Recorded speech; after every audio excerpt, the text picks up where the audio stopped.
सुमेलिका के old videos देखकर शायद ही कोई बोर फील करेगा। I mean, जब से इस जोड़ी को लोगों ने ऑन स्क्रीन देखना शुरू किया थ्रू सीरियल राधा कृष्ण, तभी से इनके interviews and Radha Krishna serial के बिहाइंड द सीन्स की डिमांड काफी ज्यादा बढ़ गई। Because that time everybody wants to know कि कैसी है ये जोड़ी रियल लाइफ में, क्योंकि ऑन स्क्रीन तो लोगों को इनका बॉन्ड काफी ज्यादा अच्छा लग रहा था। जी हाँ, मैं बात कर रही हूँ 2018 की, जब महीनों की वर्कशॉप के बाद स्वास्तिक प्रोडक्शन ने हमें दिए हमारे बेस्ट राधा कृष्ण। सुमेध एंड मलिका की जोड़ी ने तो मानो जादू सा कर दिया ऑडियंस के बीच। राधा कृष्ण सीरियल के बस प्रोमो ही आए थे टीवी पर एंड उनके फैन पेजेस बनना तभी से शुरू हो गए। ओवरनाइट सुमेलिका के बहुत से फैन पेजेस बन गए और हैशटैग सुमेलिका ट्रेंड भी करने लगा। नहीं, ये बेस्ट जोड़ी है, मिस्टर एंड मिसेस सुमेध नहीं है, बेस्ट जोड़ी है।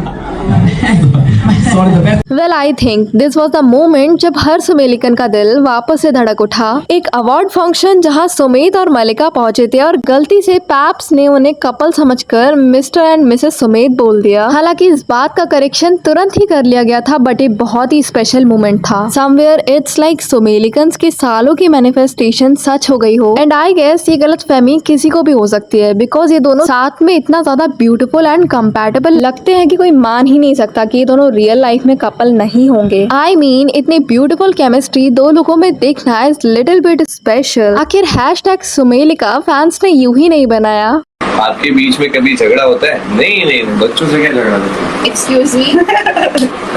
Sumedh is so me here. I mean, मेरा भी लव लैंग्वेज रोस्टिंग ही है। और अगर आप लोग सुमेलिका के किसी इंटरव्यू में किसी कॉमन चीज को ढूंढने चलोगे तो वो एक ही चीज होगी, वो है roasting. Because Sumedh loves to tease Mallika always. Even काफी इंटरव्यूज में और बीटीएस वीडियो में इन दोनों के बीच नोक झोंक, हंसी मजाक एंड म्यूचुअल रिस्पेक्ट भी साफ नजर आती है। चलो आपको एक इंटरव्यू का एक मजेदार किस्सा बताती हूँ। एक बार मलिका ने बिहाइंड द सीन्स में किसी चीज को लेकर मजाक में कहा कि सुमेध मुझे हमेशा परेशान करते हैं, और उसके जवाब में सुमेध ने स्माइल करते हुए कहा कि तुम रिएक्शन ही इतने क्यूट देती हो। बट नॉट ओनली रिएक्शन, मलिका है ही इतनी प्यारी कि उनके साथ प्रैंक करो या उनसे हंसकर बोलो, हंसकर बातें करो, तभी मलिका उतनी ही प्यारी लगती है। उनके एक्सप्रेशन उतने ही प्यारे होते हैं, उतने ही क्यूट होते हैं। सो नाउ वी नो कि सुमेध मलिका को ऐसे ही खरगोश नहीं बुलाते। सुमेध के जवाब के साथ हमें ये भी पता चल गया कि सुमेध मलिका के साथ इतने प्रैंक क्यों करते हैं, क्योंकि जब वो प्रैंक करते हैं उसके बाद जब मलिका उनसे रूठ जाती हैं, फिर जब उन्हें मनाना पड़ता है, उनके क्यूट एक्सप्रेशन देखने को मिलते हैं, वही तो सुमेध का रिवॉर्ड होता है। अब रिवॉर्ड इतना अच्छा हो तो थोड़ी बहुत प्रैंक्स तो बनते हैं। शायद यही कुछ चीजें हैं जो सुमेलिका की जोड़ी को, सुमेलिका के बॉन्ड को बाकी जोड़ियों से अलग बनाती है। अब हैशटैग सुमेलिका फैंस ने ऐसे ही तो नहीं बनाया। सुमेलिकन फैंस के लिए सुमेलिका वर्ड केवल एक नाम नहीं है, एक इमोशन है, जो इमोशन उनके दिल में आज भी है, और उसी के सहारे वो वेट कर रहे हैं कि कब इन दोनों का फिर से रियूनियन होगा और हम इन्हें वापस से साथ देखेंगे। सच में चाहे कितने भी दिन, महीने या साल बीत जाए, हम इस मेमोरेबल बॉन्ड को, इस प्यारी सी दोस्ती को, इस प्यारे से प्यार को कभी नहीं भूल पाएंगे। वी ऑल आर सुमेलिकन फॉर एवर, और हम सुमेलिका को हमेशा ही ऐसे प्यार करते रहेंगे। हेटर्स तो बहुत सी बातें करते हैं, बट फैंस के दिलों में हमेशा सुमेलिका है और सुमेलिका रहेंगे। एंड विद टाइम सुमेलिका की जोड़ी मोस्ट अवेटेड जोड़ियों में से एक बनती जा रही है। आई थिंक इसकी डिमांड देखते हुए कोई ना कोई तो इन्हें साथ में जरूर कास्ट करेगा। Let's hope for the best.